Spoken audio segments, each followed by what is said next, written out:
Everyone, सो कैसे हो आप सब। आज की वीडियो में हम सीखने वाले हैं बहुत ही इंटरेस्टिंग सा ट्रिक जिसमें कि हम सुई के हेल्प से सीखेंगे शोल्डर प्लीट को बनाना। सो आई होप आप लोगों के लिए भी ये ट्रिक मज़ेदार रहे। तो चलिए सबसे पहले हम जल्दी से ना इसको साड़ी को टक कर लेते हैं और एक बेसिक राउंड यहाँ पे क्रिएट कर लेते हैं। तो जिनको भी परफेक्ट बेसिक राउंड क्रिएट करना नहीं आता है उनके लिए मैं बता दूँ कि आप अपने दोनों हाथों का इस्तेमाल कीजिए और उंगली से इसको ना टक कीजिए। एक बार जब आप टक कर लेते हो सामने की तरफ तो इसको खींचते हुए हल्का सा टाइट कीजिए और फिर इसकी राउंड को कंप्लीट कीजिए। ये होता है एक परफेक्ट फिटिंग वाली बेसिक राउंड जो कि आई गेस आपको स्लिम लुक देने में ना बहुत हेल्प करेगी। और क्योंकि अंदर की तरफ मैंने शेपवियर भी यूज़ किया है तो उसका भी काम हो जाएगा। अब यहाँ पे क्या है कि हम आ जाएंगे अपनी साड़ी की दूसरी एंड तक जो कि है इसका पल्लू का पार्ट। और यहाँ पे हम बिल्कुल भी कंफ्यूज नहीं होंगे कि इस साड़ी में हमें अब क्या करना है क्या नहीं करना है। डायरेक्ट आप आ जाइए इसकी पल्लू की पार्ट पे और अब एक सुई ले लीजिए आप। अब इस साड़ी का जो ऊपर वाला बॉर्डर है ना, इसके जस्ट कॉर्नर पे आप सुई को फंसा लीजिए। अब जो बॉर्डर है उस बॉर्डर की एंड पे आप हाथ रखिए, सुई को घुमाइए और फिर सुई जितने दूर तक जा रही है वहाँ पे आप इसको सुई को फिर से फंसाइए, फैब्रिक को साथ में ले आइए। अब यहाँ पे जो नीचे वाली प्लीट है जितनी दूर तक जा रही है वहाँ पे आप एक उंगली रखिए, इस फैब्रिक को फिर से आप मोड़िए और फिर सुई जितने दूर तक जा रही है वहाँ पे आप इस सुई को इंसर्ट करके फैब्रिक ले लीजिए। यही प्रोसेस आपको तब तक करने हैं जब तक कि आप इस साड़ी के नीचे वाली बॉर्डर तक ना पहुंच जाएं।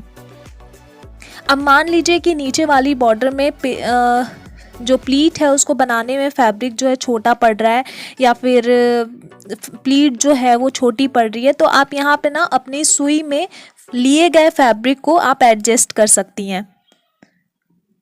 और फिर आपको जितना पतला बॉर्डर चाहिए, जितना मोटा बॉर्डर चाहिए, आप उस हिसाब से यहाँ पे इसको एडजस्ट कर सकती हैं, जैसे कि मैंने अभी किया। अब क्योंकि ये सुई में हमने प्लीट बना ही लिया है तो चलिए सुई से एक हम टाँका भी डाल देते हैं ताकि फैब्रिक जो हमने ली है वो एक जगह पे इकट्ठी रहें।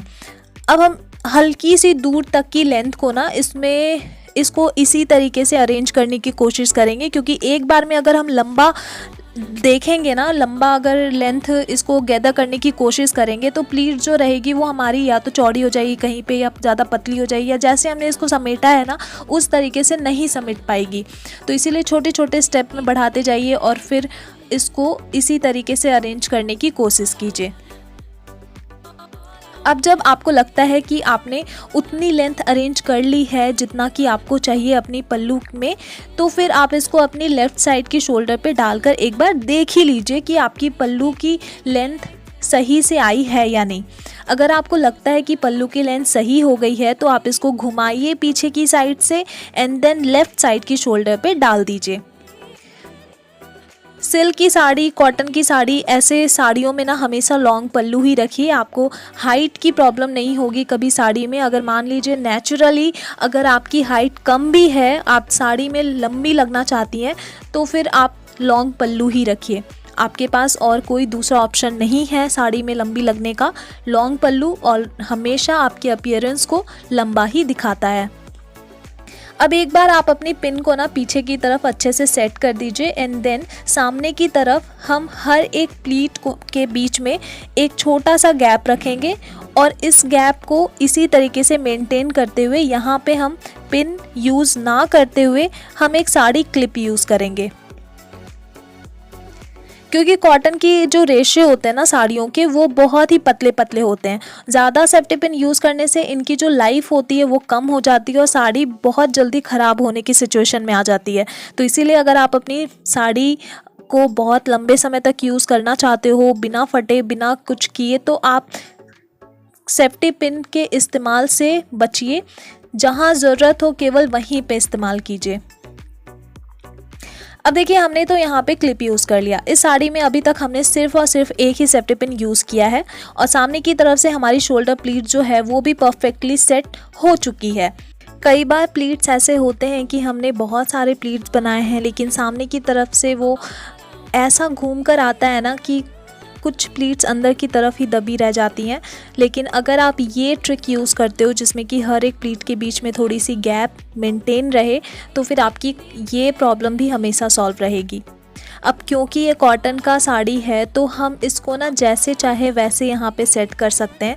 तो हल्का सा हम इसकी लेंथ को आगे बढ़ाते हुए और फिर ट्विस्ट करना चालू करेंगे।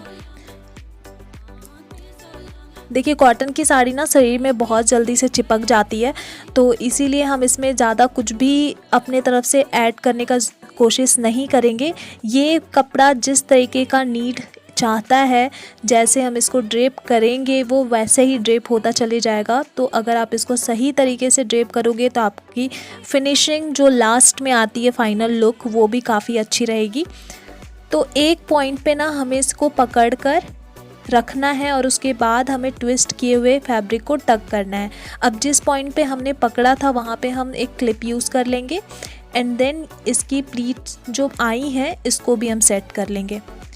तो सेंटर प्लीट बनाने के लिए मैं बहुत ही ओल्ड वाला ट्रिक यूज़ कर रही हूँ। इसमें आपको अपनी राइट हैंड की 2 फिंगर्स को ना बीच में थोड़ा सा गैप रखना पड़ता है और फिर अपनी फैब्रिक को जिगजैग मूव करके उसको पकड़ना रहता है। तो यहाँ पे ना मैं अपनी फैब्रिक के बीच में जो डिस्टेंस मेंटेन करना होता है वो भी मैं मेंटेन करके चल रही हूँ। और अगर आपको लेफ़्ट की साइड में जहाँ पे आपने फैब्रिक ट्विस्ट किया है वहाँ पे अगर प्लीट बनाने में मुश्किल हो रही है तो हल्का सा कपड़ा वहाँ पे आप छोड़ दीजिए ज़्यादा। अब राइट की तरफ से हम अपनी फर्स्ट प्लीट को ज़्यादा चौड़ा कर लेंगे और उसके बाद इसको अच्छे से पकड़कर हम इसमें पिन लगा देंगे। पिन जैसे ही हम लगाएंगे ना वैसे ही अब हम आ जाएंगे इसके नीचे की लेंथ के तरफ। जैसे कि आप देख ही सकते हो कि फैब्रिक में जो लेंथ है वो सही से सेट नहीं हुई है, तो इसको हम 2 पार्ट्स में पकड़ेंगे। एक तो हम बीच वाली पार्ट्स में पकड़ेंगे और उसके बाद बीच की पार्ट को पकड़कर सीधे नीचे चले जाएंगे।